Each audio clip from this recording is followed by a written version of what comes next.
Let me tell you something, wrestling fans. It's time for another edition of Dark Match. We're going to be talking about TNA Impact this week once again. I'm, as always, Christopher says, Dark Match is Mastodon of the Monotone. Hello, I'm your friendly neighborhood Mr. War Machine. I'm the Revolver Man. And as always, I am your foxy friend Backlash. And once again, it's time for What is Iron Sheik Tweeting Now? He's been kind of active this week, and this is my personal favorite. Anybody wants me to beat the fuck out of the Mario Lopez, Jay Leno, Hulk Hogan, Tiger Woods, and the fucking Hulk Hogan? Give me hell yeah! And the Hulk Hogan. And Hulk Hogan was listed twice. He had to throw in that jab at Hulk Hogan, guys. It's in his contract at this point. He's pretty much transcended to the level of bounty hunter and just become a hunter by request, apparently. Yeah, pretty much. He's like, I want to do all this shit. Just ask. I don't even know if he probably chooses like the first person who gives him money. It doesn't even have to be a huge amount of money. It could just be like, here's 25 cents. All right.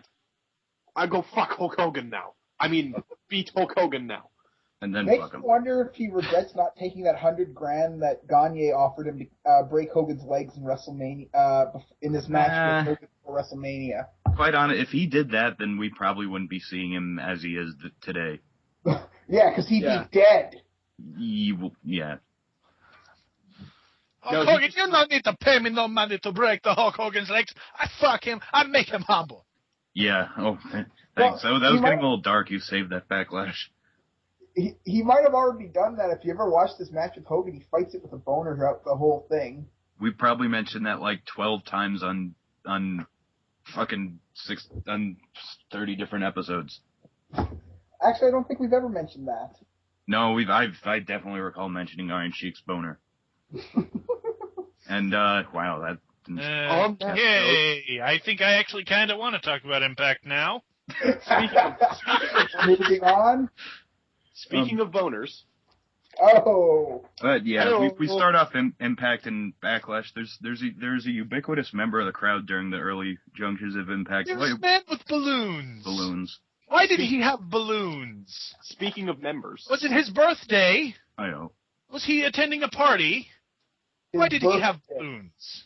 Maybe McFoley gave him Yerple as a parting gift without the makeup. and now Guy. Okay. But so they give their usual intros. Mike Tenay's there, Taz is there, great. And then Crimson comes out. Oh joy. Actually, isn't it Angle that comes out first?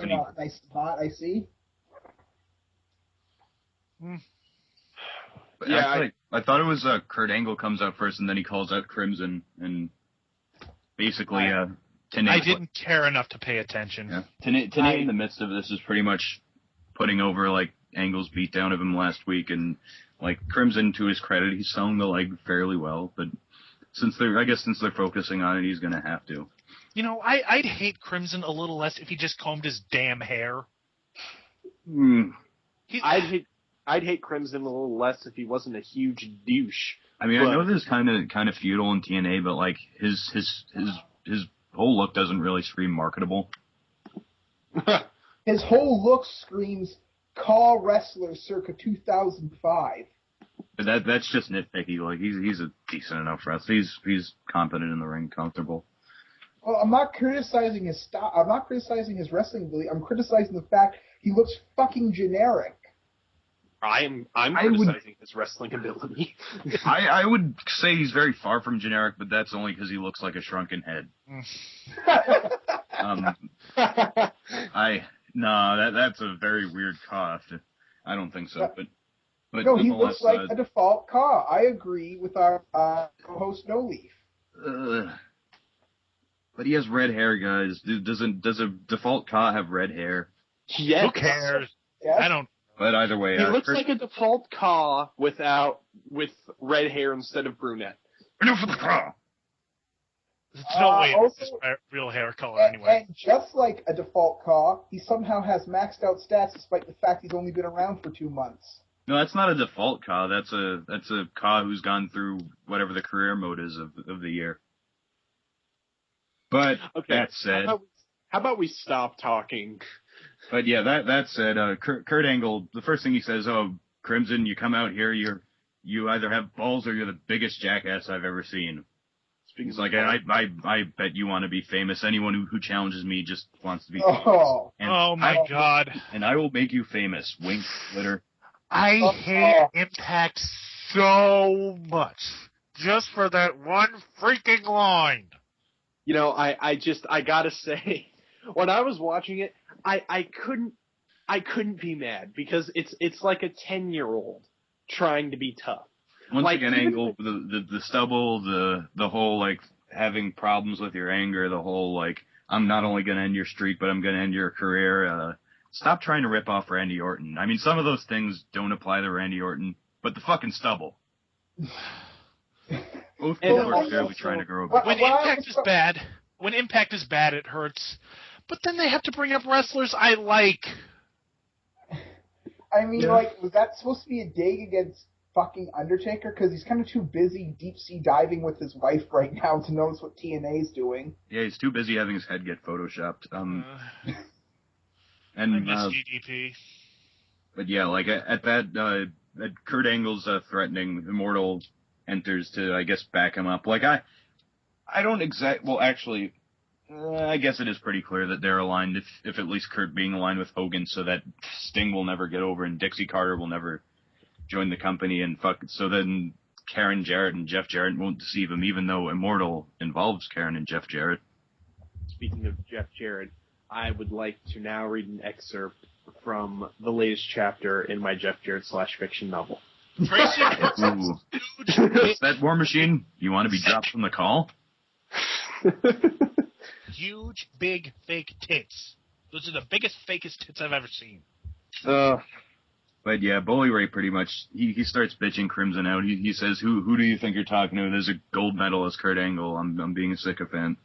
And who the fuck is Bully Ray to talk? Yeah, seriously.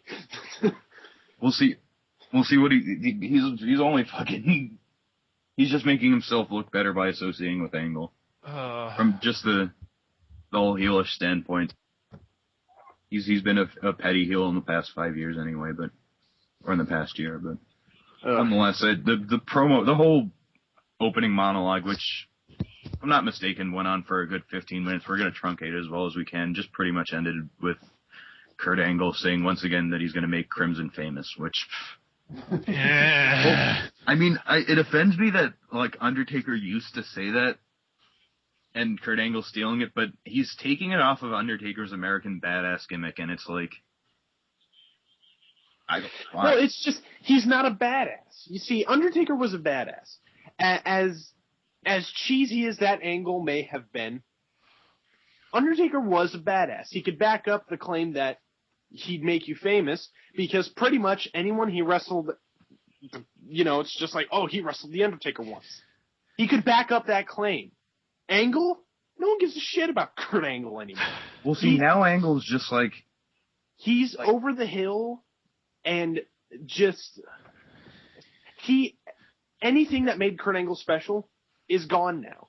But it's like and also, far be it from me to give the TNA writers any credit, but I'm seriously thinking they're going to eventually have him be some kind of pathetic deadbeat gimmick. I don't like his seriousness in this. There is no fucking way Kurt Angle is being pushed in anything less than the fucking alpha and omega of TNA. Because they freaking love Kurt Angle way too much to make him look anything less than godlike. Exactly. Like, when's the last time that's the thing. Like, anything but be absolutely fucking dominating on top? But see, that's the thing. Despite their efforts, Austria, for God's sakes. But despite their efforts, he looks fucking pathetic to me. Despite his no, but not to them. You're forgetting. You're talking about the most incompetent wrestling promotion that has ever existed. In their screwed up little world, this is working. I just don't think that they're trying to present him as godlike. I think if he fucking looks so pathetic, then they're really not going for him to be to be so godlike, but I guess. Also, I heard that resort to the idea that I'm giving him too much credit. We go backstage where. Oh, never mind. Where Velvet Sky is kind of hanging around, and then ODB and Jacqueline confront her, basically offer their services. And speaking of offering services, hey-oh! Let's completely 180 these two characters, because why the fuck not? I have ADD. Ooh, shiny thing, says Vince Russo. I don't understand the point of this. Seriously, I have nothing to say about this. This is stupid for the sake of stupid. They're just fucking with us now. Yeah, they're basically like, team up with me to take on Winter and Angelina and the rest of them. Like, if you could trust us, because if we wanted to kick your ass, we'd do it right here and now. Now, as logical as it is, I suppose. As logical as it is for these two to just turn face, how much more logical is it for Velvet to actually trust them? Now, I know what happens in the match later. We'll get to that, but just why would anyone do this? Oh my God, my head hurts already, and we're not even. We haven't even started. Why does ODB and Jacqueline suddenly give a fuck what the hell Winter and Love are doing? We'll get to that when we talk about the match, but we go to a fun segment after this with Bischoff, Hogan, and Flair basically whinging about Sting. Oh my God. Hogan, like, they gotta stop having him fucking, like, really play it out for the audience, because he's still like, he still holds on to the whole, like, 80s things of overhyping him and overacting easily. He's like, man, this Sting guy, he's too much, man. He's supernatural, dude. He's like, he's over there, and then he's over there. And it's like, I observed that it's either really, like, cheesy 80s or just mid-90s WCW feud with Warrior. And for all this build-up they're giving Sting, he's going to job at Bound for Glory. And, you know, I don't. Flair, look, I may take jabs at you, and I may make some crude jokes about the fact that you may or may not have given Bruiser Brody the most excellent blowjob ever. But you are still too good for this. You're smart enough not to have burned your bridges at WWE. Now, granted, I haven't read every single interview you've done in the past few years, so I don't know. But I gotta imagine you can go back there whenever the hell you want. Just get out of there. Go. Yeah, listen to Christopher Walken. God damn it, Flair. God damn it, Flair. You got me so riled up, I have popped a blood vessel in my forehead. Do you understand what you're doing to me? That's pretty much my sentiments exactly. Flair, he doesn't even need to, like, even call up Vince. He could just walk into wherever WWE's doing their shows, like, hey, I work here now. Woo! And they'll be like, all right, come on in. With Triple H allegedly taking more power backstage, you don't think you could get the sweetest deal from WWE right now? Oh, God, yeah. Probably. He could do a clean sweep if he wanted to. And all he would have to do was be like Heath Slater and Justin Gabriel's manager. Like, the only thing I could possibly see is that WWE would pay off his debts rather than just giving all the money to him so he can't party like it's 1970 like he loves to do, allegedly. Oh. What were we even talking about? I've completely forgotten. We were talking about Bischoff and Hogan overhyping Sting. Oh, yeah. So, this segment was stupid. Move on.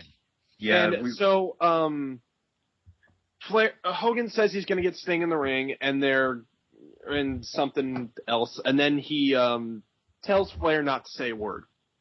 I don't know why, but Flair promises Hogan and says that he'll be silent. Speaking of being silent. Oh. Nah, I didn't catch that one, but... Because he was silent about his homosexual relationship with Bruiser Brody. Anyways. Okay, that was a bit of a stretch. All right. Match. Yeah, we got our six-woman tag team action. I see what you did there, Backlash. Nicely done, sir. All right.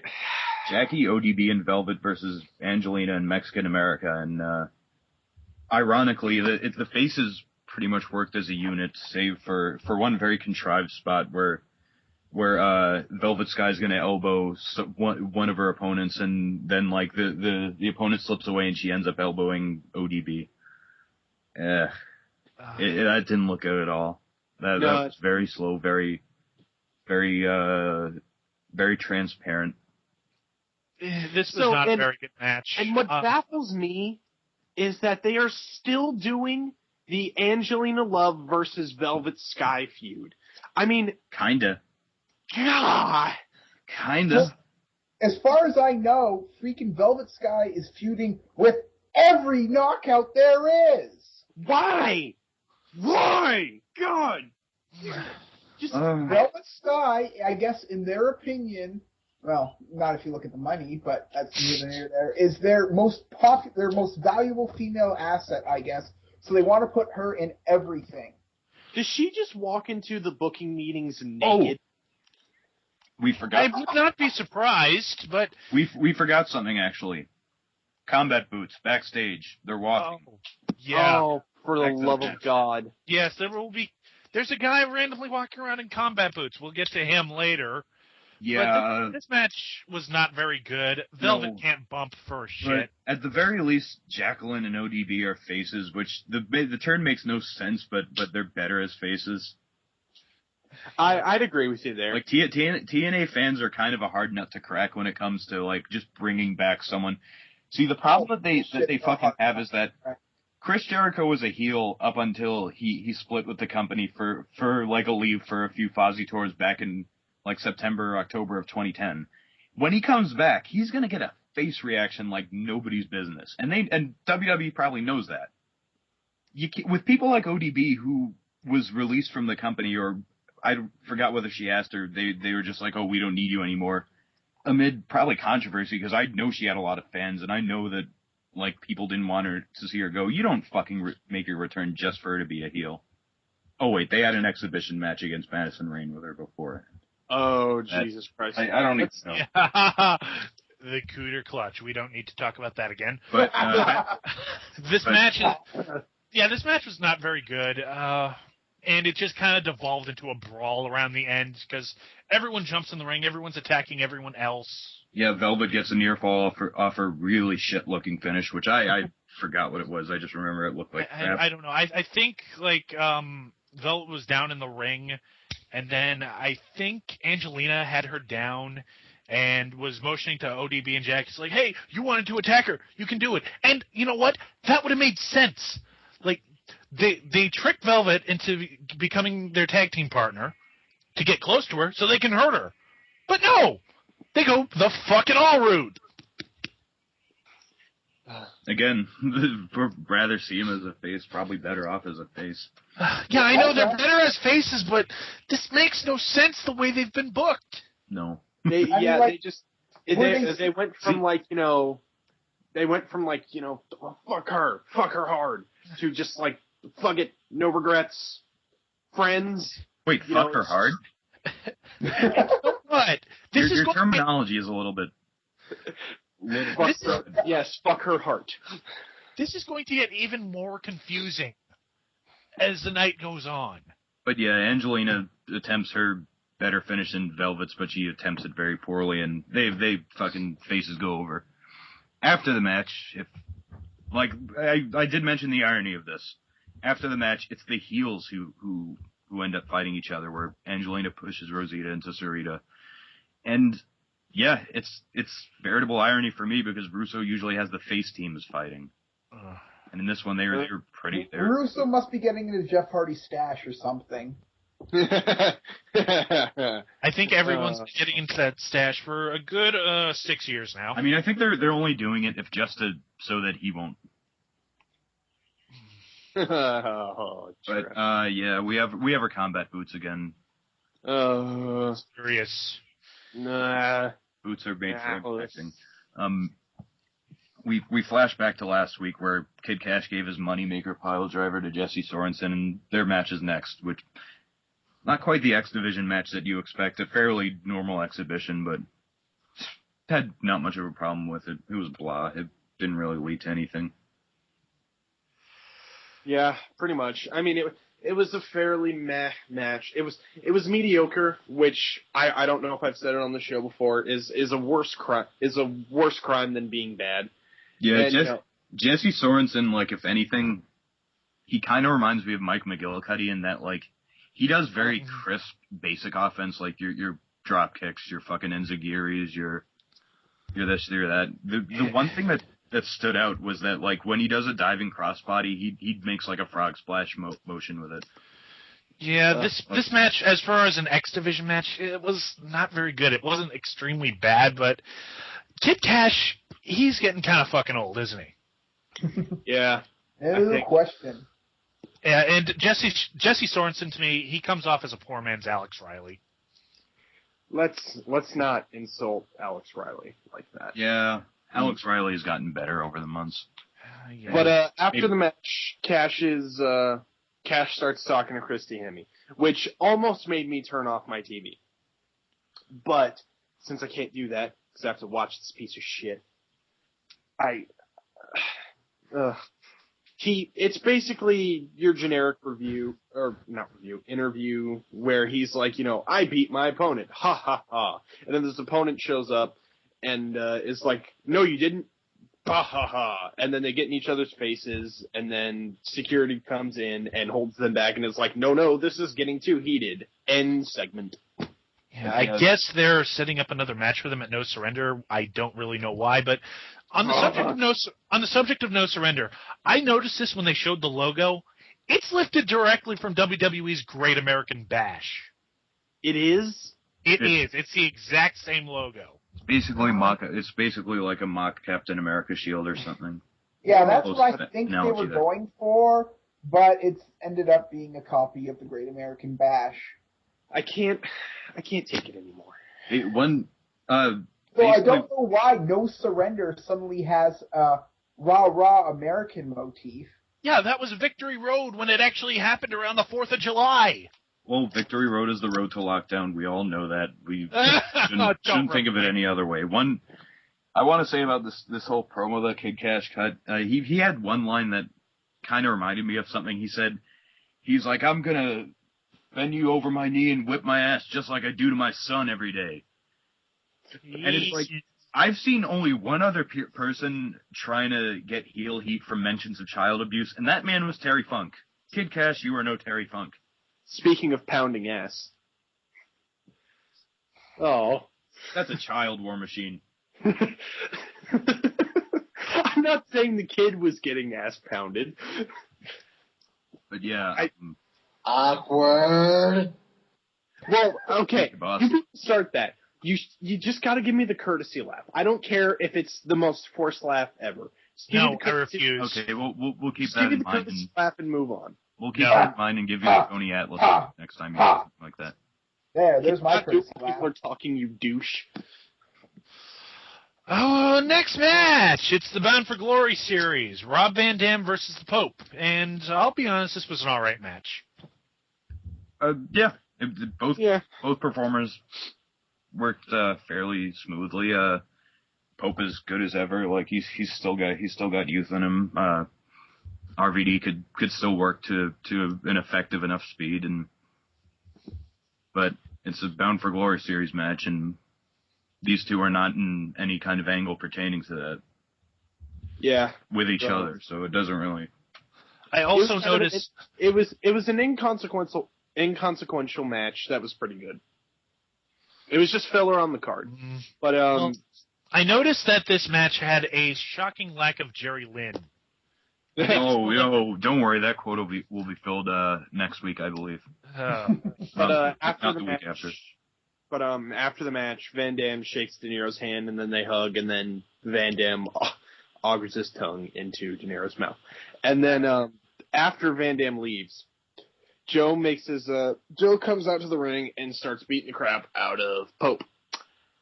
And he puts Pope in some submission. I can't even really remember what it was. Looks quite like a figure four. Yeah, kind of. I just called it the Joe's going to sit on you, and that's fucking terrifying. Yeah, that's... Oh yeah, Joe basically gave me the most memorable moment I had of the night. This was the spot of the night. He does his shit, he kicks De Niro's ass, he puts him in a submission, then he gets out of the ring to, like, basically go between the bottom rope and the apron to do his sort of, like, very predatory, very scary stare with his squinted eyes. Except 2 seconds into it, he fucking breaks character to look at the other camera to see if he should be doing it at that camera. And he does.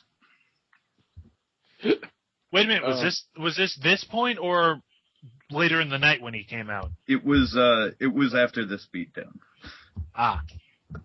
I know that one. I seem to remember he fucked up at the main event though too. I don't know, we'll figure that out when we get to the main event. What, you mean Samoa Joe not giving a fuck? Get out of town! Yeah.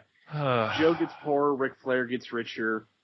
It's so disproportionate, and that's why he doesn't give a shit. I don't think Ric Flair gets richer anymore. Well, you know what I mean. Oh, crap, you're right. That was for the main event. That botch was for the main event. I was way too excited to put that shit over. But, don't worry about it. Oh, well, there you go. Okay, the point of this segment is Devon kind of coming out to help. Oh, by the way, Devon is also out of the series too for reasons I don't think they explained to us. Injury. I know it's injury, but I don't think they even told us that. For all we know, it's a torn something that'll really seem unrealistic. It's the fact that his forehead is too screwed up. You know what? They're probably going to say something like he has a popped lung or something. Dude, if that was the excuse, then Ric Flair would be banned from every wrestling arena and regulated by the Athletic Commission. Well, maybe that's why they won't let him back in WWE anymore. Is the fact if someone stares at Ric Flair long enough, he'll just start bleeding. Ah, yes. Those jokes never get old. But this segment, it was stupid because Devon takes his sweet ass time getting in the ring to save Pope. And I know injury, but it was just dragged out. That was tough. All right. Now it's time for what I like to call my personal hell.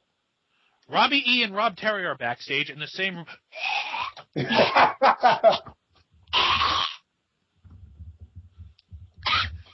Ow!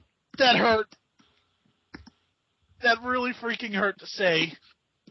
But yeah, Robbie's like, come on, bro, let's be in a tag team, bro. Come on, bro, let's be in a tag team, bro. And Terry says, let me think about it.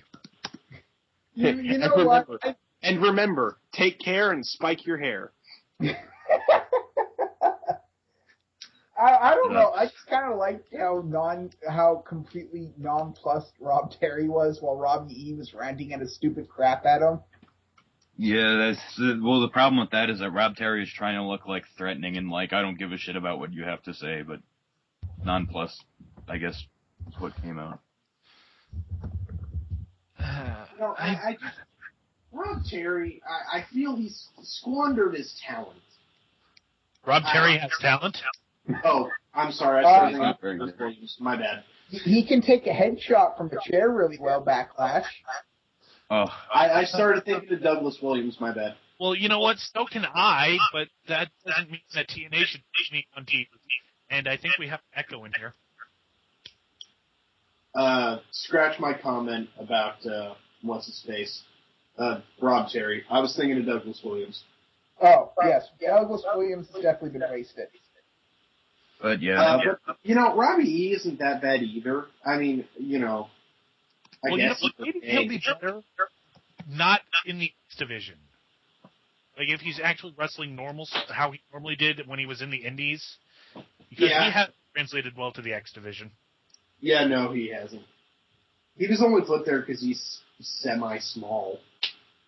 well, not even. He's a fucking big guy in terms of pure weight, pure muscle weight. Like when it comes to Robbie E and the X division, the only thing you have to say is that he grabbed the ladder during the Ultimate X match. It's like even, hey, if we're going to talk about the X division and people that don't belong there, Kid Cash has probably been sticking a needle in his ass for the last 5 years because that guy does not look nearly as he did when late ECW or late TNA. Not fucking nearly.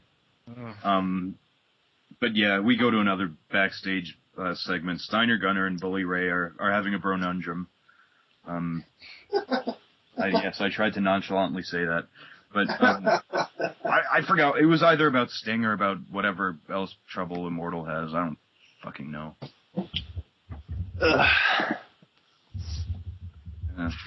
Yeah. Fucking. Oh, yes. Now Rosita and Sarita are trying to beat up Angelina backstage, and then Winter comes in, and then Mexican America just basically say, get the fuck off her. It's like I don't even remember who the face is supposed to be anymore. I don't either. It's just so fucking. It's so convoluted. It's something so simple that's so convoluted. Congratulations, Russo. You've turned the most basic thing in wrestling into just puddles of goo. And you know what? Russo probably thinks that the wrestling world owes him a favor because of it. Yeah, and that just makes me want to hang myself with my small intestine. Fucking, oh yeah, Tracy Brooks. Yes, I know War Machine has a vested interest in this. I do, in fact. Tracy Brooks and her Brooks are backstage with Bischoff, and she wants to be reinstated as Knockout Law, and then folks, you're gonna have to excuse me because like I wasn't watching TNA when she was called Knockout Law, and that meant absolutely nothing to me. So you guys take it. Yeah, neither was I. I've never heard the term knockout law. Same here. I was watching when it was Knockout Law. I wanted to die then. Basically, to interrupt for a second, Tracy Brooks was quote-unquote the boss of the Knockouts division until she decided to join the Main Event Mafia because she was supposed to be in Playboy and then she got knocked to the website. Yeah, guess for what? Guess what knocked her off the magazine? Marge Simpson. Ouch! That is, wow. Good character. I gotta say, that is a kick to the testicles like no other. More like a kick to the chesticles. Yeah. Oh God, forgive me for that. I'm surprised nobody's ever said that against her on TNA as part of the angle. Yeah. Just wait. But oh God, our next fucking segment. Ooh, fuck. Oh no. So you guys, you know how Ric Flair and Hogan and Bischoff were all concerned and they're like pacing around backstage and they were shouting and they were saying like, "Oh, Sting's tear-assing and he's running wild and he's rampaging." Yeah, they come out and they're strutting. Ric Flair and Hogan come out. They're feeling fine. Kill me. Continuity? What the fuck is that? And Kill me. Hogan, he addresses this by saying, "Our problem is we have a problem, brother." Fuck God. Why? Yeah, they don't really get a word in edgewise before Sting comes out. Why? All I think of is that interview where Ric Flair's talking to the one guy from Bret Hart's radio show, and he says, every time I'm in the ring with Hogan, I just want to turn to him and smack him in the face and go, "Shut up! Every time you open your mouth, you're killing the ratings." You know, I would actually love to see that happen on TNA. That would be such an interesting twist. Just Ric Flair just goes batshit insane. It can't be any worse than what they're actually doing. But yeah, this promo. Why so nervous? Yeah, quotable promos these days from fucking Hogan, Flair, and well, maybe not Bischoff, because Hogan's like, "You've gone too far, Sting. You've gone crazy. You've gone nuts. You're a few fries short of a Happy Meal, brother. How do you do this? Impact is a family show." He actually Impact is a family show. The audacity of Hogan saying that. I just wanted to. There is very little times where I seriously contemplate attempting to jump through my TV to punch someone, and Hulk Hogan has made me do that. I want everyone to remember that Hogan said that because I'm going to be bringing it up again at various points in the night. But the rest of this promo is attempt number 56, I think, to recreate something successful WWE did. No. Because all this basically was the frickin' contract signing that CM Punk and Vince McMahon had. Oh yeah, that. I'm gonna get to that in a second, but once again, and Sting making the goofiest faces he can think of. Yeah, that basically what's spurring this on is Hogan says you could have anything you want, Sting, anything you want, just stop this craziness, stop lay down this act. And Sting is like, well, I like flowers. Do you like flowers? I like candy. Give me candy. It's What the fuck? Okay, yeah, I'm trying to think, what part of Sting's character has ever been completely unhinged, psychotic Joker style? Yeah, he tends to be the more methodical, more fucking crafty. I'm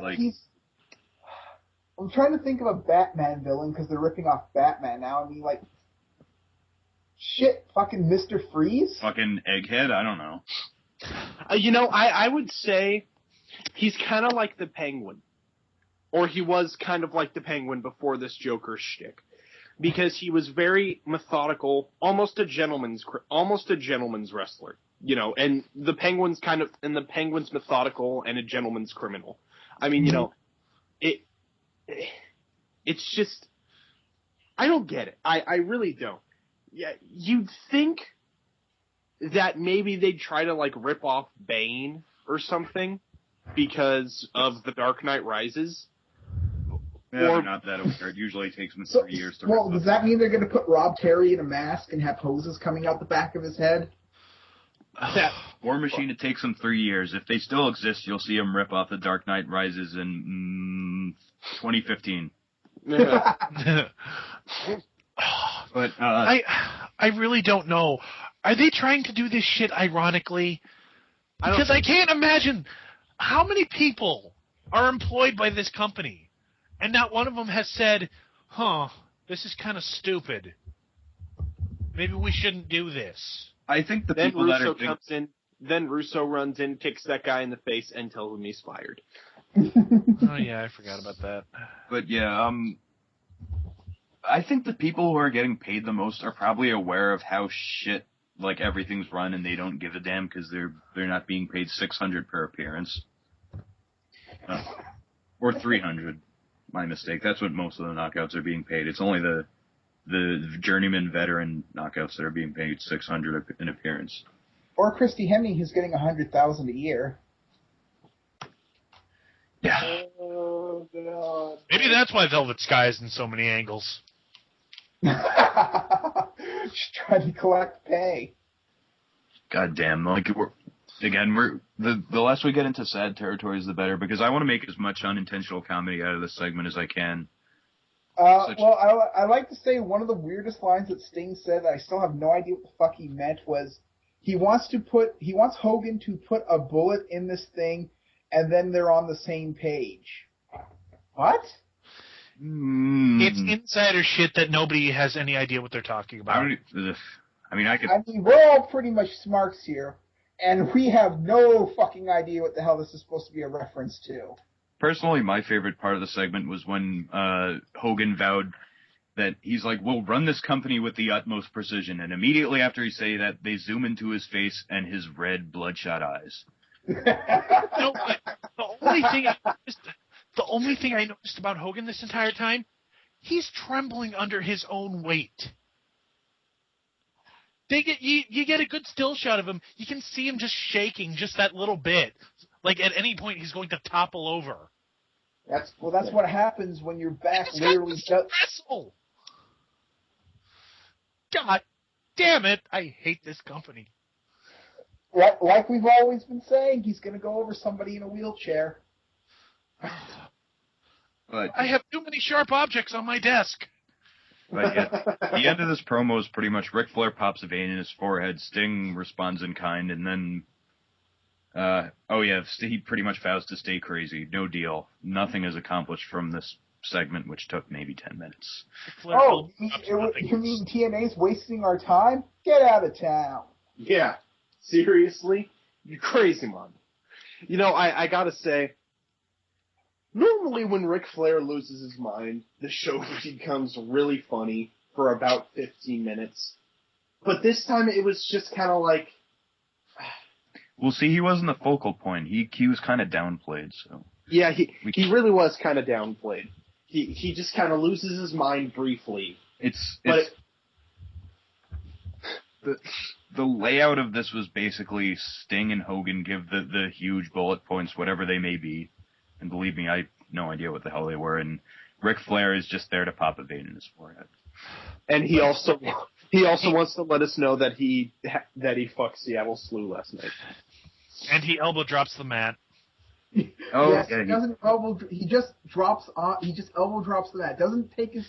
I don't even know if he had a jacket on. He did have a jacket. I think he meant to elbow drop the jacket, but he threw it off the mark. Oh, he forgot. He forgot. Didn't Sting throw his jacket at him? At the end, yes. Yeah. I thought Ric Flair was going to lose his mind and start elbow dropping everyone's jackets.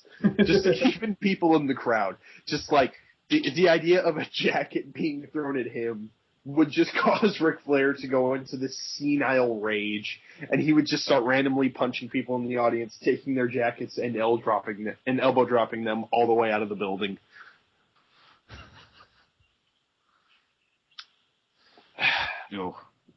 So yeah, we go from a segment that was depressing but could be made fun of, and this next one is just depressing. AJ Styles and Christopher Daniels. Oh, fuck. Didn't Duo say this was like, not Duos, another one of our female members, yeah, we're growing, believe it or not, said this was almost like Danielson was trying to get AJ to come out of the closet or something. Oh yay, oh yay, oh yay, oh yay. Now, I'm not going to continue. Maybe next time we'll get some Buddha in TNA. But, He's like, what are you trying to say here? Why do you want to keep getting in matches with me, Daniels? What are you, it's like there's something you're hiding from me. But,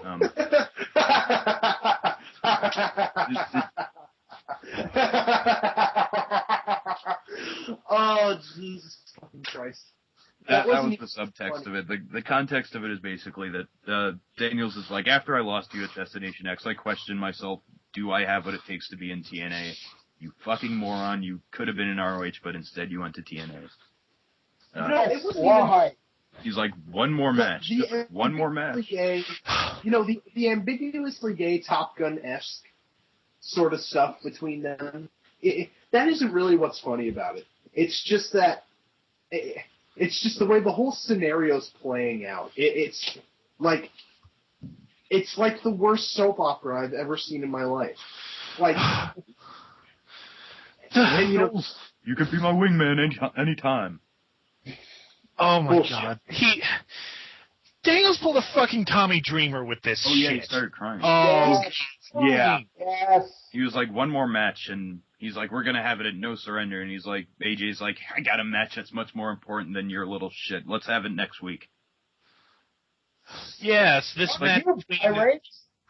It's a match between two people who helped build TNA that is probably going to shape the future of their relationship that we actually care about, and fuck it, just give it away on free TV. Well, either that or Daniels is just going to turn heel.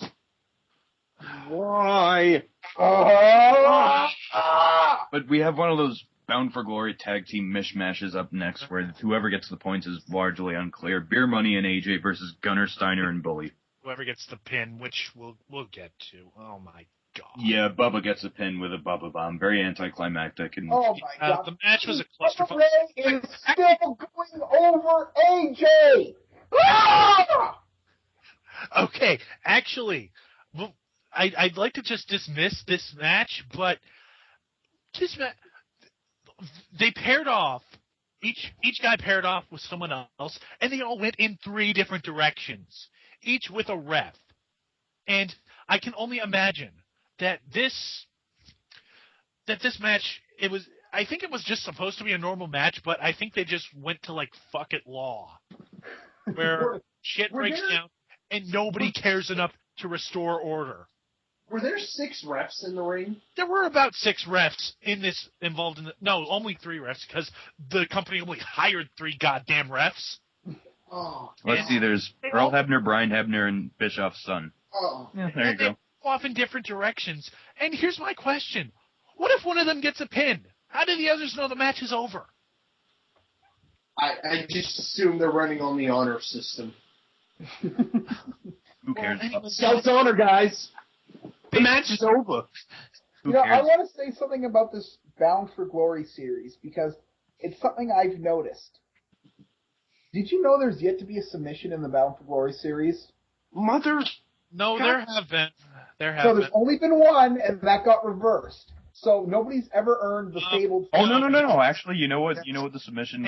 And RVD just this night, RVD beat the Pope with a submission. Yeah, with a fucking He surfboard, did? which you don't ever see that shit. That's Well, then clearly I don't wrestle. give a shit about RVD enough to care how he wins his match. it's like I don't like or hate that. It's just unprecedented, and that's all. Like That is, it was a that weird is finish. a rest hold.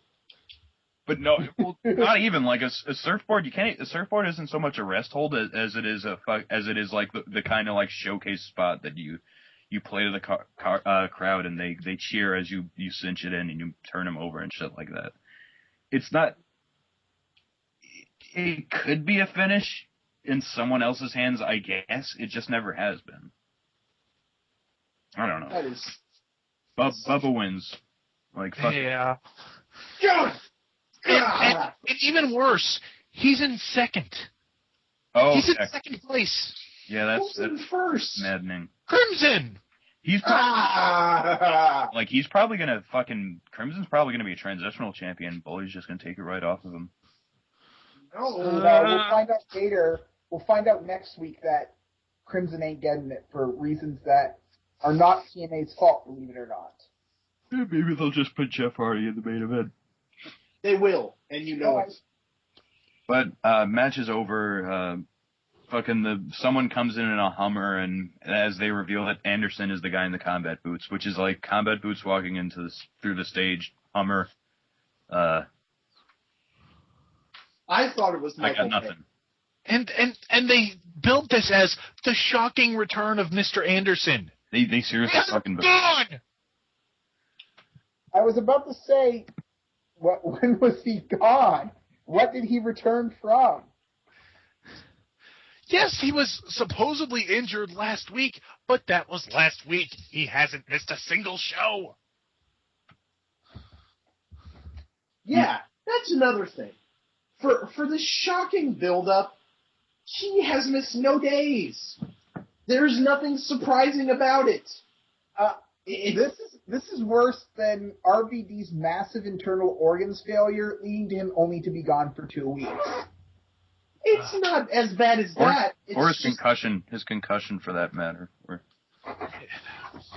And here's the one point that how Hogan said this was a family show. This is the first point I want to bring up because Anderson gets in the ring and Bully Ray just books it because we got to continue that feud. And he throws Steiner through a table that had been conveniently set up outside. And then he takes Bully's chain and just starts beating Gunner over the head with it until he is pouring blood out of his head. Gushing. Well, I got a question. For kids. I got a question. Why has Gunner suddenly become the bitch in Immortal? Because he's always the one who's getting the shit kicked out of him. Well, because Bischoff's listening to the 10%ers for once. He's like, what? You don't like me pushing new talent like Gunner? No, I don't like you pushing new talent like Gunner. Well, at very least, he isn't blading for beer anymore. But yeah, it's basically Anderson fucking beats up Gunner and Steiner while Bully watches on and doesn't do anything about it because he's a heel. We go there for just close up on Mickie James. She says, "I'm coming for you, Winter." Nicely done. And you take the next one, Backlash. You deserve it. Hang on, let me bring back up the results. Oh yes, we have Mickie James up next. No, I went over. Right, you just went over that, It's time. It's time for what we've all been waiting for. Eric Young has finally found Scott Baio, and he's tracked him down to a golf course in Hollywood.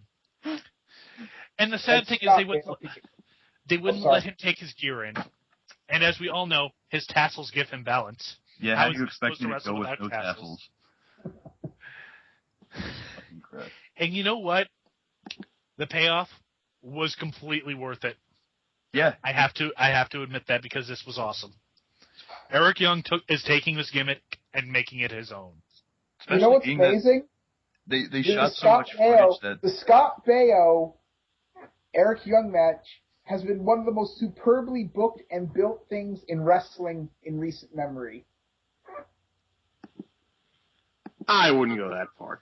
But I do agree, at least in terms of TNA, it has been the most well-booked thing in a while. Well, in terms of entertainment value, it's clearly it succeeds the most.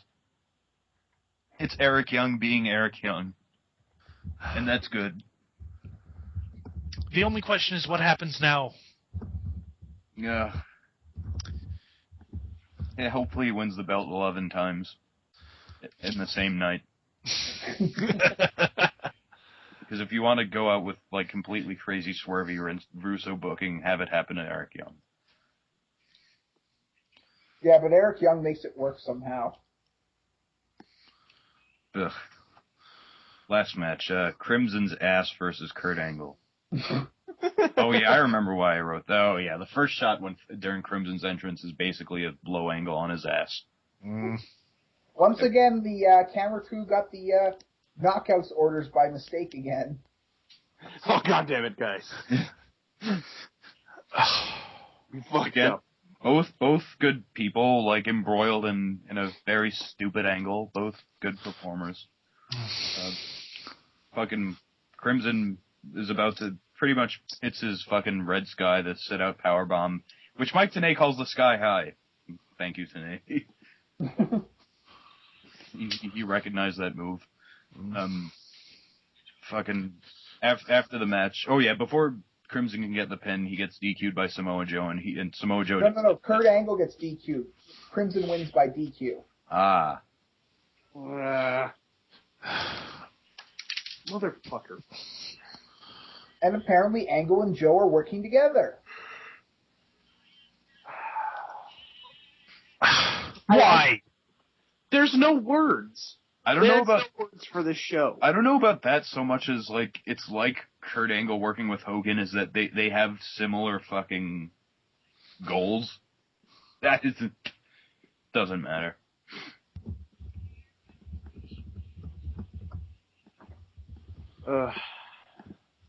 There's really just nothing more to say about this show.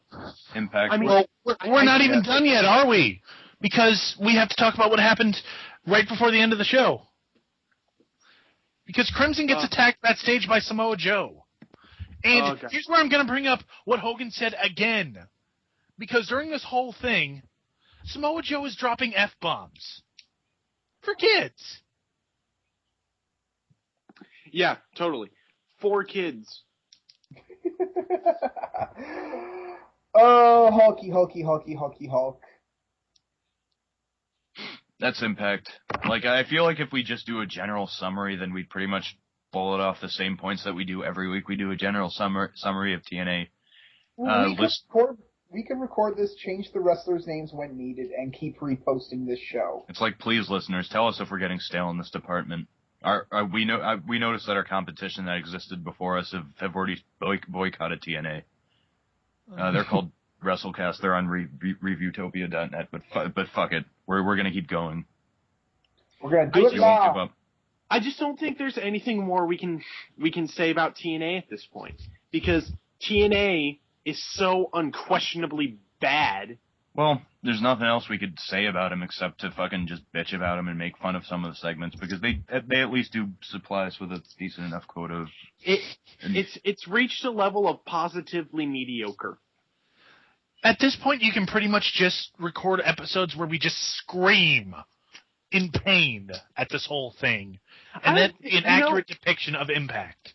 I'm going to be completely honest.